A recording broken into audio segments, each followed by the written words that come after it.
request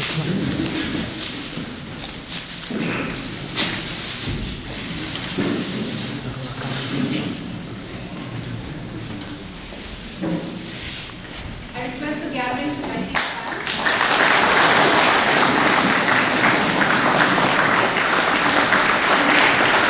Kakot balai kerteng value must come alive. Balatho du Emeritus Archbishop Thomas Menamparampil. Ubade u Archbishop ka jylla niam ba Guwahati. Lapalaj Paidbah mentah kasngi haying mani laj imkhra. Ya kani kakot lapalaj Paidbah du menteri rang ba ka jylla u konrat ki sangma. Haringkat ka jia donlang u Most Reverend Archbishop Victor Lingdo. Ubade u Archbishop ka jylla niam ba Shillong. U Reverend W.C. Khongwir. Ubade u Moderator Barim ka Presbyterian Church of India. Dr. David Siemle, ki pastor, ki Lingdo, ki sisters, ki brother na Christ King College, ki rangba, ki longkme, bat ki khena school. Shuawan pelat jangan kakot, layo kendiat ki jingkren halor kakot, bat shempang, unong Thoh, bat ki jingruai pen snotenan.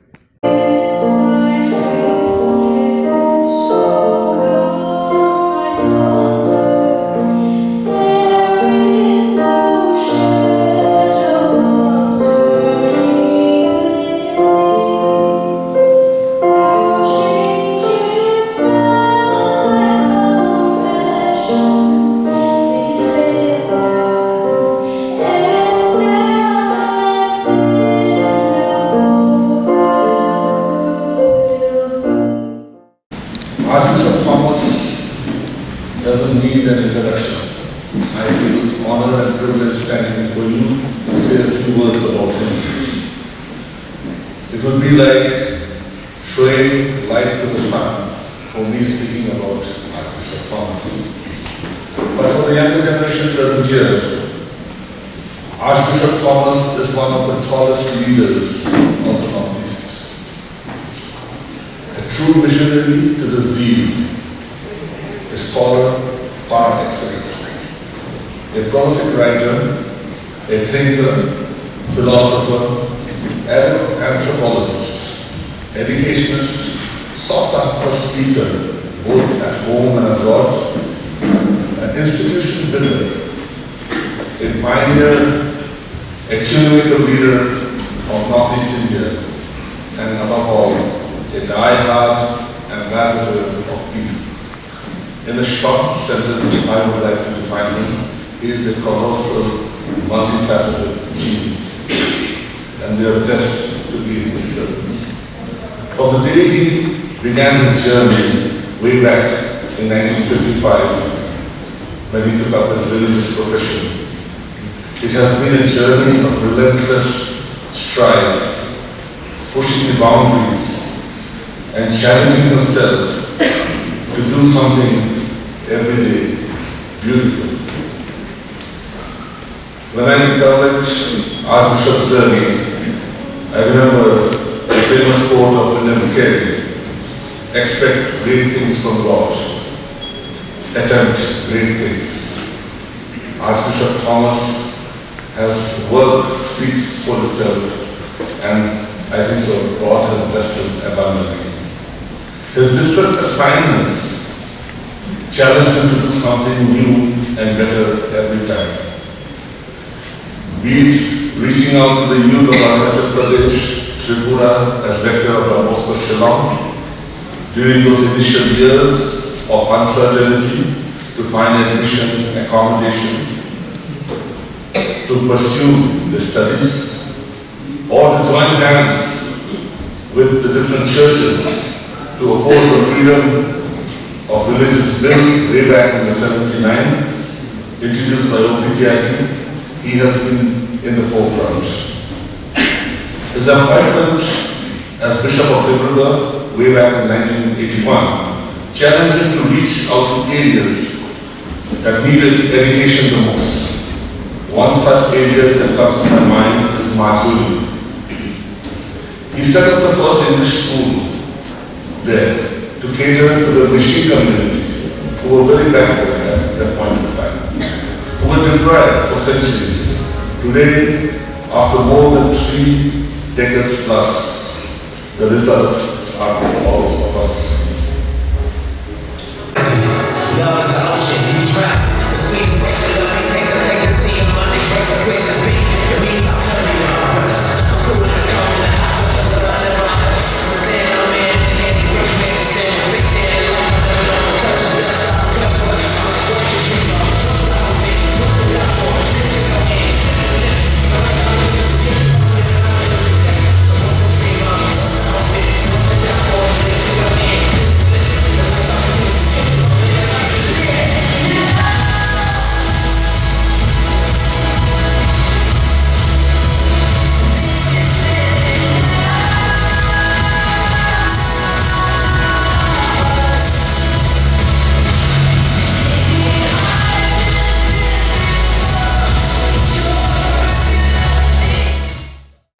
It is a special privilege, and it gives me great joy as well to be invited to say a few words on the occasion of the public release of the book Values Must Come Alive by Archbishop Emeritus Thomas Menamparampil.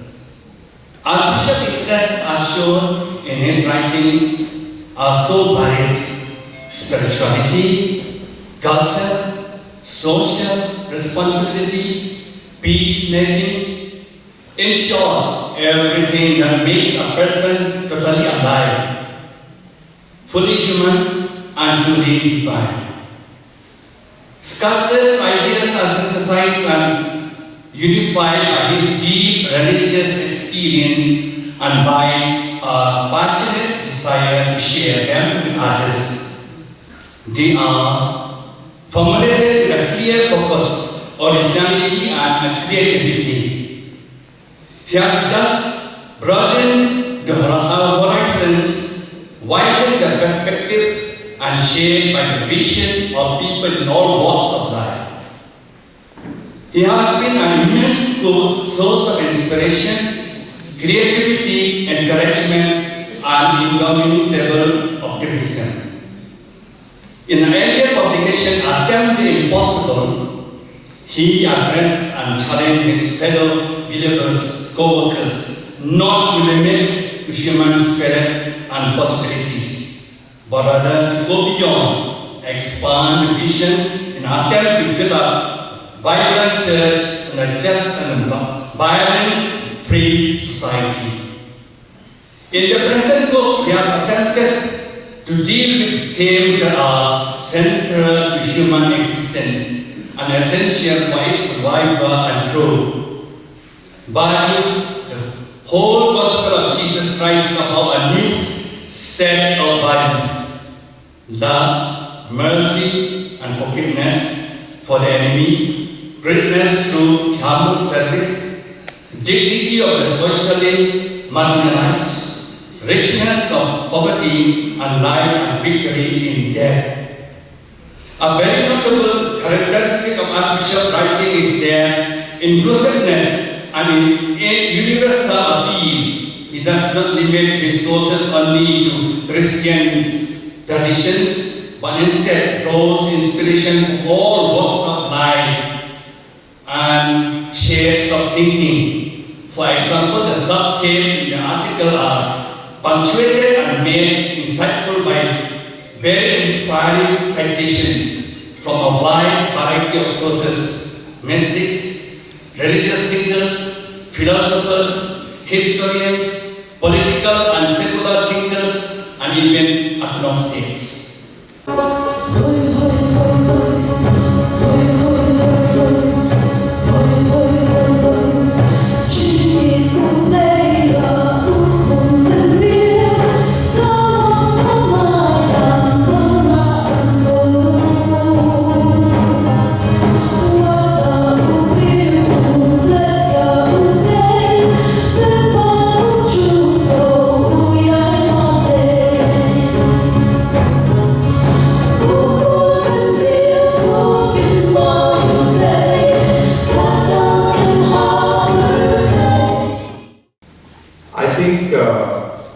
We fairly have a good and a great idea about this book that has been released just a few minutes back.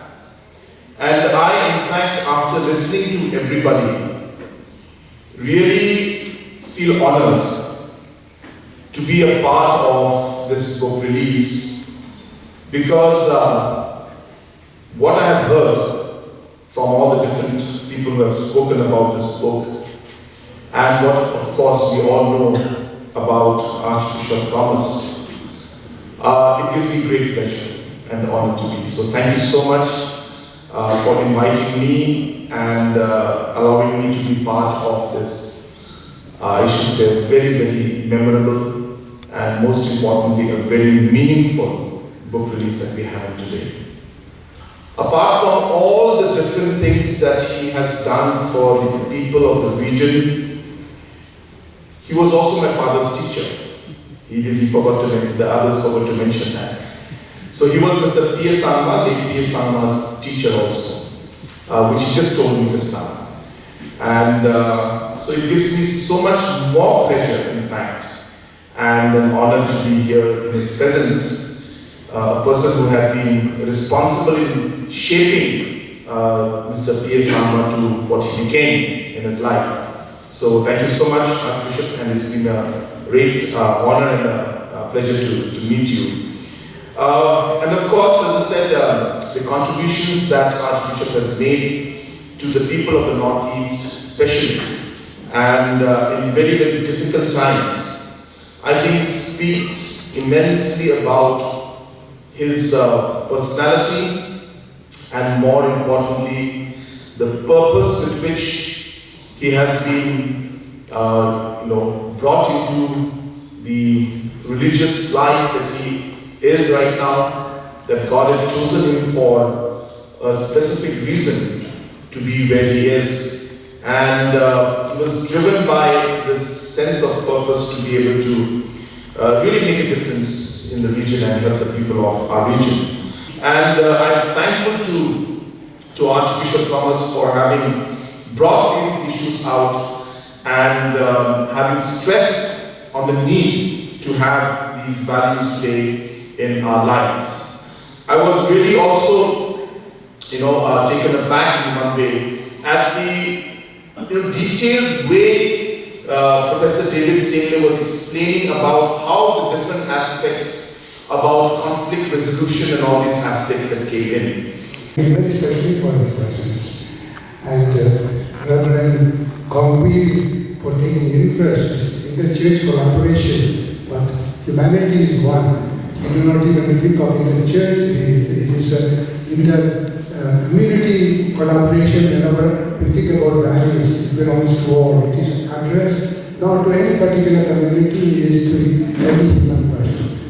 Thank you for taking interest and mobilizing persons. Thank you, Archbishop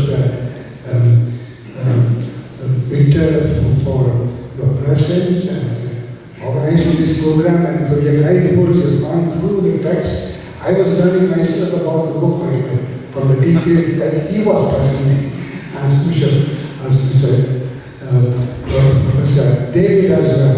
They went through every chapter in detail, and I was forgetting so many things that they reminded me of, and I'm grateful to them for what they have done. And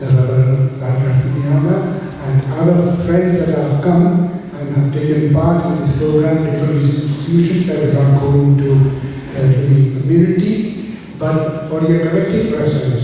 Values will come alive when we are collectively aware that it is important. Not one or two, all of us together feel this is important, values come alive, truly. Now, when things go well, when we can rely upon people, we can trust institutions and systems work. When agreements are reliable, promises are kept, then we feel happy. And that's the kind of society in which we grew up.